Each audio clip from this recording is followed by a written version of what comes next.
Hey, girl. Welcome back. It's been a while, and we got a lot to cover today. We're going to start off with a story out of Ireland. Stephen McCullagh. He is an Irish content creator, and basically, what has happened is he completely faked a 6 hour live stream to make it appear he was at home while he was off actually killing his significant other. Investigators are really looking to uncover what really happened here.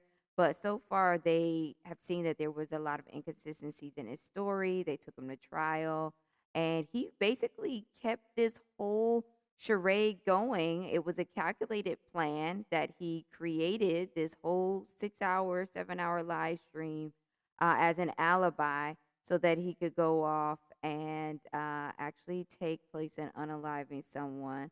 So he even spent weeks after the fact uh, grieving, attended this woman's wake, contacted her family, and even secretly recorded some of their conversations prior to the murder. Yeah, this is out of Ireland.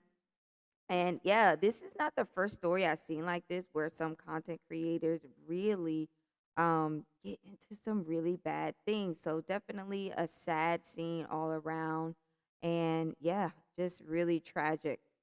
Next up on the docket, while we're over in the UK, let's talk about some other things that are happening here. There are a lot of children who are stuck in the hospitals in the UK due to lack of support. So, a major report has revealed that hundreds of children in England are being kept in hospitals even when they're well enough to leave, and people are, of course, naturally outraged.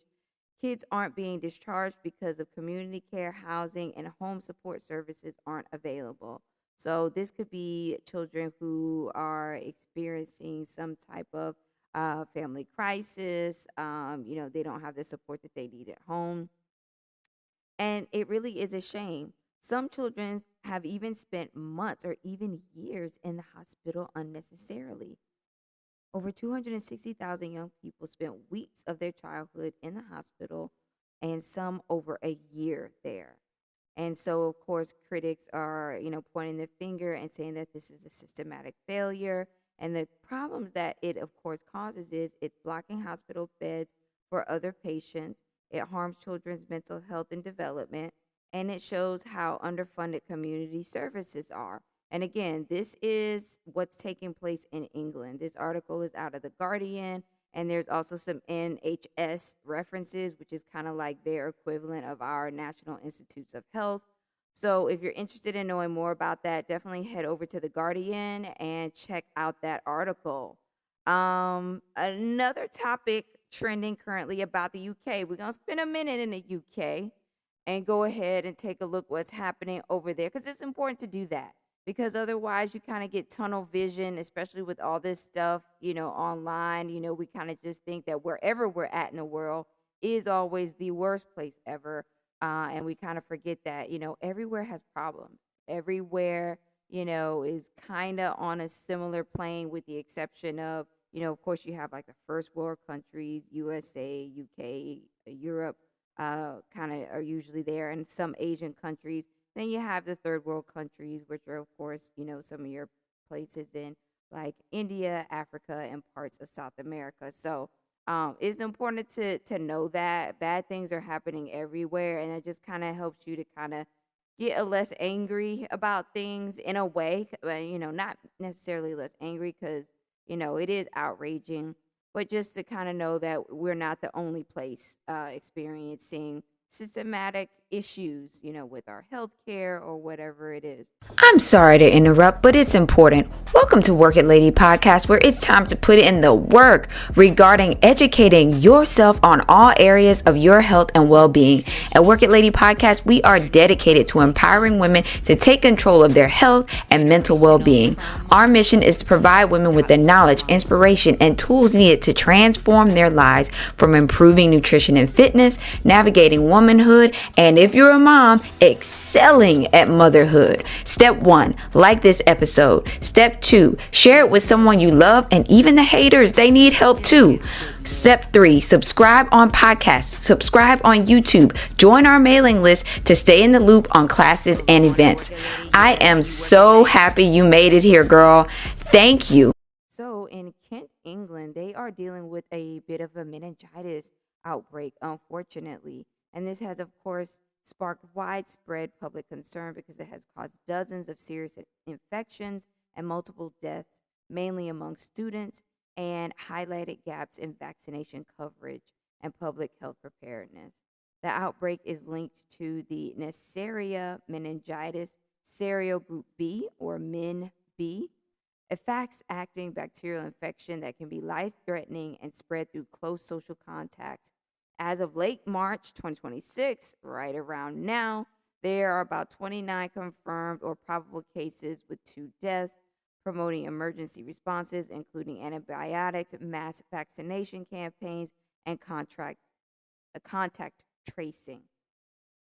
So the situation has triggered a surge in the demand for the MenB vaccine, but unfortunately, the pharmacies in England are reporting limited supplies of the vaccine. Health authorities are expanding eligibility to students and close contacts, and there's also been debate over the vaccine should be offered more broadly since older teens and young adults were not always routinely vaccinated when younger. Now, I will say, just from the digging that I've done on like England and UK, and even speaking with folks who live there, vaccination has always in some places been a little bit lax there. And you do see more of these types of outbreaks there because of that. I don't think at any point, and I'm not 1000% sure that vaccinations have always been, as they say, compulsory. That's kind of the terminology, they use there for, hey, the government requires certain vaccinations. Most of the population does get them, but there are big pockets of people who just don't do it. So again, you see more of these things like that. So here in the U.S., we're dealing with measles. They are dealing with meningitis. So again, I think it's just good to illustrate some of these things sometimes because again, we have so much online in the U.S. about, hey, England's got everything better, Canada's got everything better, and meanwhile, their stuff is telling them, hey, everything's better in the U.S. They got everything perfect, and you have to get out of that trap. It's all marketing. It's all for clicks and views to get you to engage with the content because when you feel angry and outraged that you don't have something that other people have, you're more inclined to engage with that kind of content. So don't fall for it, girl.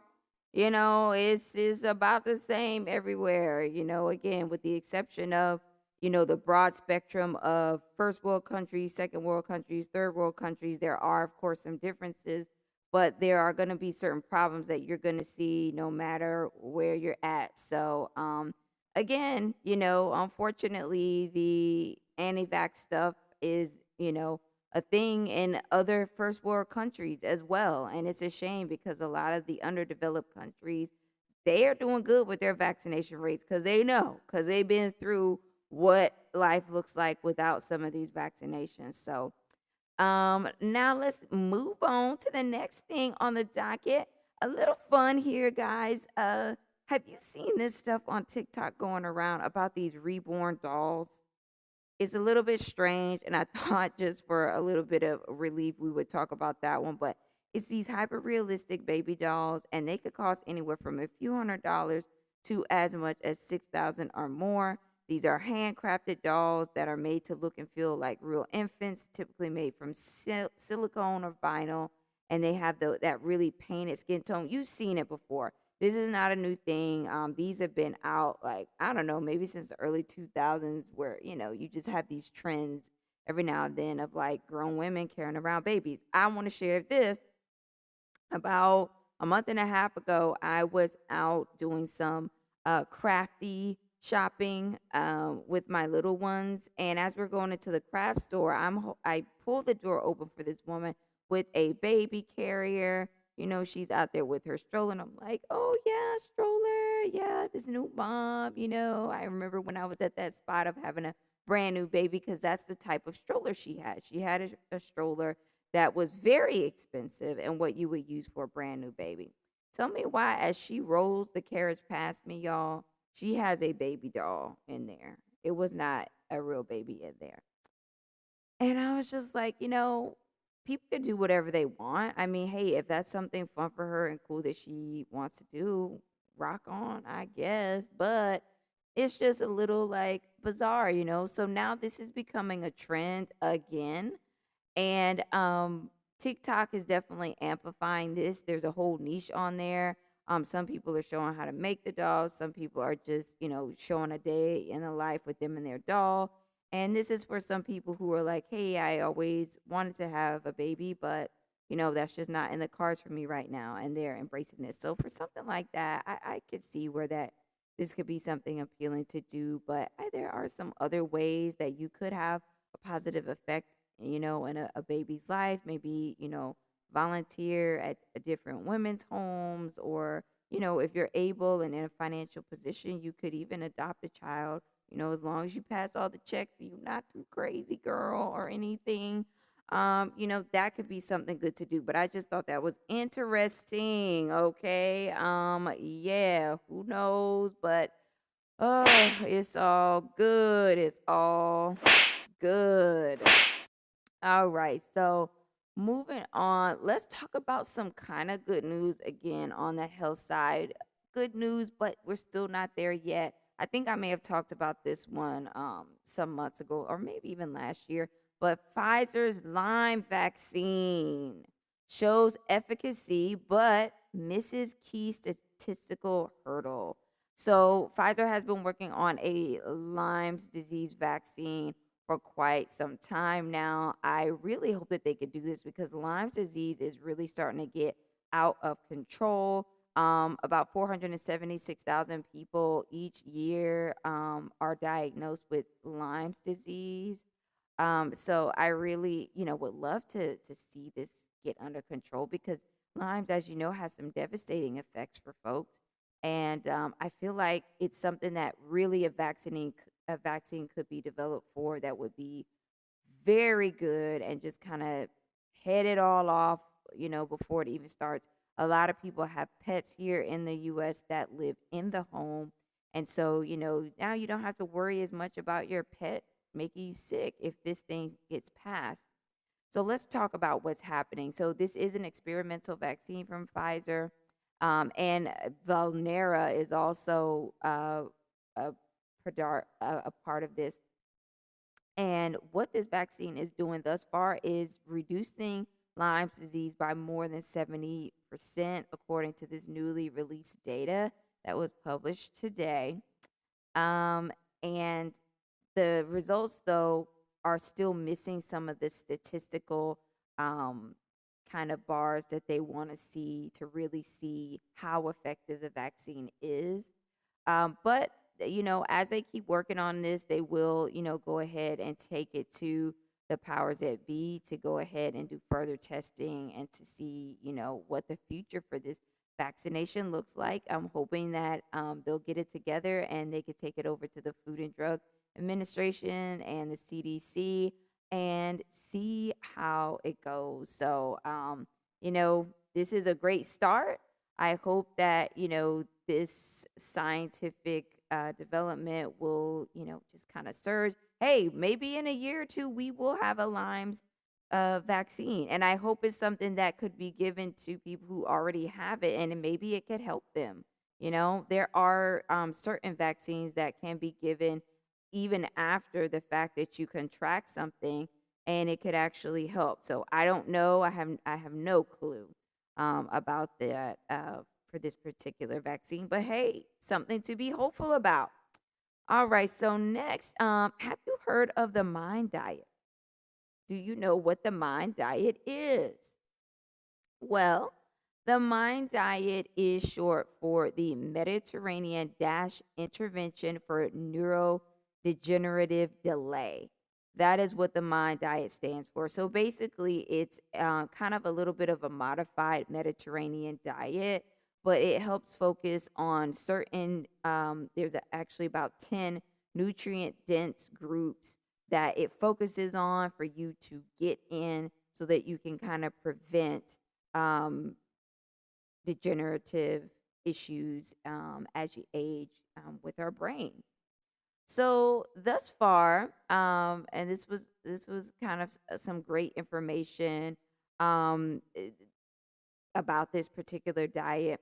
Monique Richard, who is an RD and LDN registered dietitian, and remember, dietitians really are going to be some of the leading voices in the nutritional space in terms of healthy eating, what's healthy, what the studies are showing.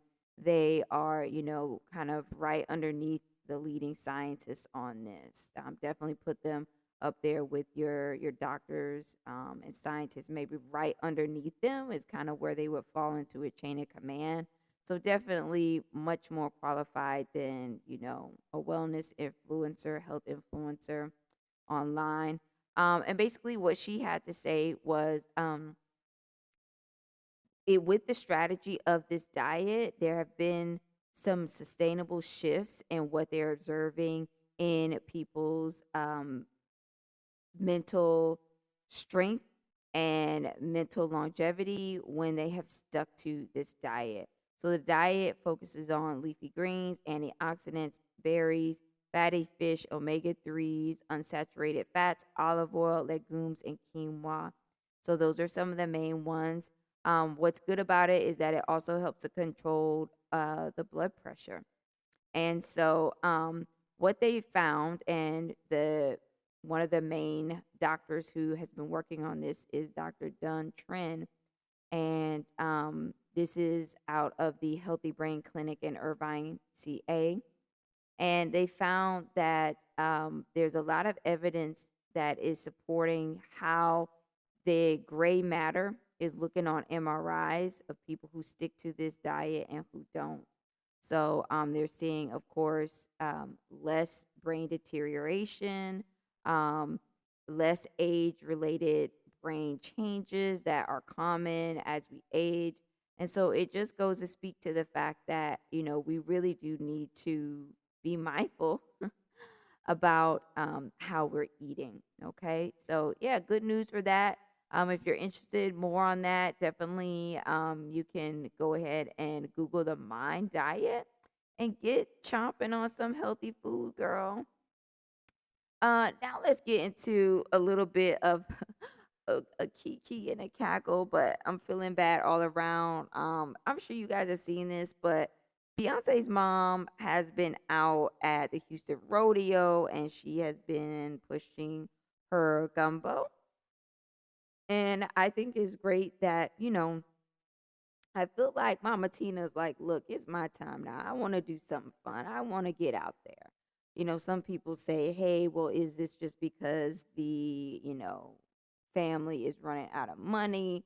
It just looks a bit strange, for someone of that caliber to be doing something like this. But she is from Houston, so she might just want to do something for the community. We don't know.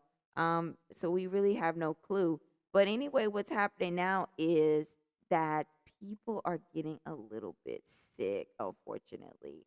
I think it's just a mix of, gumbo is such a rich food and it does have that roux and it can kind of just get on the stomach and sour. You do also have a lot of like fish and you got sausage and all kinds of stuff in it, it's salty and fat, and walking around in the sun with something that heavy on the stomach could just be what is the issue for people. But this is from KPRC. It says that health inspectors did find thawed seafood stored in buckets, and because of that they are doing this temporary closure.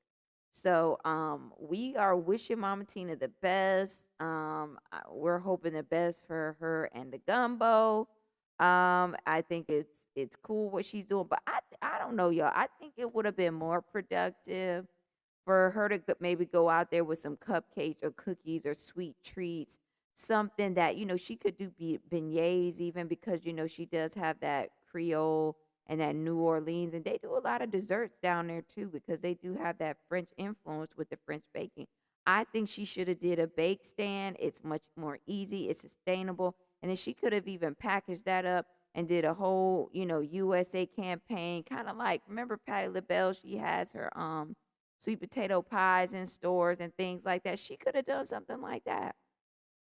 She could have done something like that. So I think it was just maybe she wanted to share a family recipe. I know it was a collaborative effort with another gumbo creator or maybe even restaurant owner, and they got together and they came out with this recipe, and this is what she's selling. But I think she should have maybe thought a little bit more and done something like cupcakes, sweets, something like that that people could actually walk around with at the Houston rodeo, and it's a little easier to go down. You know what I mean?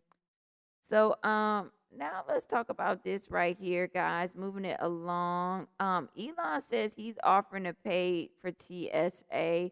I think that is a great use of billionaire funds. And speaking of the airport, y'all, it's a lot going on at the airport. Anybody who's willingly going on a trip right now, I just have to side eye you a little bit because it's like, are you not really seeing what's going on? Let's just backtrack and rewind. And I always start at this moment because for me, I like to sit back and watch. Ever since we legalized marijuana in this country, it's been a whole hot mess with the airplanes and the airports. And this is where some of that is going to show up. Now, that is a wacky comparison. That's just my 2 cents. That's not founded on anything. But for me, that's kind of one of my bookmarkers because it's like I know that they're drug tested regularly and all that, but there's still gonna be little cracks in the hardware, so to speak. And that was always something that was a little concerning to me. Like, okay, that just makes me a little bit nervous. But then we've got all this other stuff going on. So TSA right now, as you know, is shut down for all of those reasons. We won't get into that. Um, and so ICE agents have been, assigned to the airports to help so that the lines aren't so long because flights are being canceled, people are, getting stuck and everything else. And don't forget, we have all these people who are stuck abroad still that were vacationing in the Middle East, or maybe they were on a job assignment or whatever. And so they're trying to get back home. So that's all coordinated efforts, which means flights and things have to be rerouted and routes changed and adjusted. So you think, hey, this is just something happening in the USA, or hey, this is just something happening in the Middle East. But remember, a lot of places you have to go, you have to have a layover in the Middle East. There's only but so many routes that are safe to take. You can't just fly a plane any old where. There's certain places that they don't even fly over because, the experts have determined what the best routes are. Just like we have roads on our, on the land that are the best and safest routes to go, they have roads in the sky. So the planes know what route to take because that's the safest way to go. So now, because of all those delays in the Middle East, you also are seeing backups at the airports. So again, people are still stuck. Some people, now here's where I get angry with people because it's like, okay, some of these countries, even Dubai, and everybody's like, oh, girl, you ain't been to Dubai. Well, you're missing out. You're not living life because you've never been to Dubai. Oh, it's just you have to go to UAE. Even the UAE, as beautiful as it is and how amazing it is, they are still always under those travel bans. Anywhere in the Middle East is always under a travel ban. So now people have gone over there and gotten stuck, and they're mad with the State Department because they're like, hey, we're stuck over here. Well, did you think about checking the no-go list that the State Department always puts out? They're always, doing their due diligence to keep us safe. So why not refer to that? And then you have to say, hey, is it really worth the risk to go to some of these places? Unfortunately, you know what I mean? So there's that. Now, on top of that, now what we've got happening at the airports is we have this delay that has been caused at LaGuardia because of this collision that happened with Air Canada that actually um it was almost they basically T-boned together this Canadian plane and truck. Unfortunately, this situation has left 2 dead and dozens injured. There were passengers on the plane. What we know so far is that the pilot and co-pilot were killed, unfortunately, and 41 people were injured in the collision and were treated at local hospitals. 32 have been released, but some are still seriously injured and are still in the hospital. The collision involved the Jazz Aviation flight operator on behalf of Air Canada. Actually, excuse me, the plane was actually carrying 72 people. All right. And so that was 41 people of the 72 were injured. Okay. So there was actually 72 people on board. Excuse me for that. And again, this is a big problem because people don't realize that the airplanes, they're so high up, even when they've landed, they can't actually see what's happening underneath them and on the ground. So collisions like this can happen. And again, I just can't help but wonder, are a lot of the things that we're seeing a result of, hey, the air traffic control, they have been having issues there for the past year or more. We're having issues with TSA. Is it just, I just feel like it's getting a bit chaotic in the airports and in air travel in general. So girl, you know me. Y'all may not realize it, but oh look, I'm a whole scaredy cat, okay? I am a whole scaredy cat. And I am not afraid to be like, you know what, I'm good right now. So that's just my personal opinion. Of course, you're like, hey, I got family. I want to go see them. I want to travel. Do whatever you want. And there are some airports that are really together and they are functioning well, even with all this other stuff going on. But for me, there's nothing I hate more than being stuck in an airport. I hate long lines. I hate chaos. I hate when people around me are upset. And girl, for me, it's a pause right now on air travel, domestic and international. I am not messing around with this craziness right now. I just am not. So if that resonates with you and you needed another, 2 cents to make up your decision, I hope it helps because you are not the only one who's like, you know what, right now, let me go ahead and cancel this trip because I don't have the time. I remember we had a trip to Italy booked some years ago and we were going to have a layover in Turkey. I was like, you know what, let me go ahead on and cancel the whole trip because I am not even going to be risking it in some of these places because, it's just a little bit difficult. But I look forward to the time in the future when we're going to be able to travel so easily and just, it's just going to be great. Like we're just going to have it's going to be so great. So I look forward to that. But in the meantime, I'm keeping my 2 feet on the ground, okay?